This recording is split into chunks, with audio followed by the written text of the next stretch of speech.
Analyzing this ponderosa pine, we see a break formed here on the right side.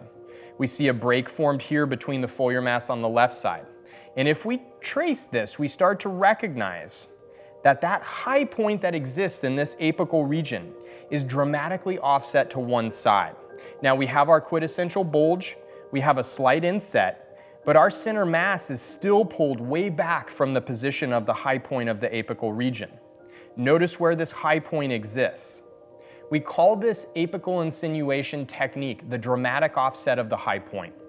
In dramatically setting that high point of that apical mass and the tallest point in our foliar mass on the tree dramatically to one side of that central mass, despite not having length, despite not having the tool of elevation, that dramatic offset of the high point to one side of that central mass of the apical region still gives us that movement in the rightward direction.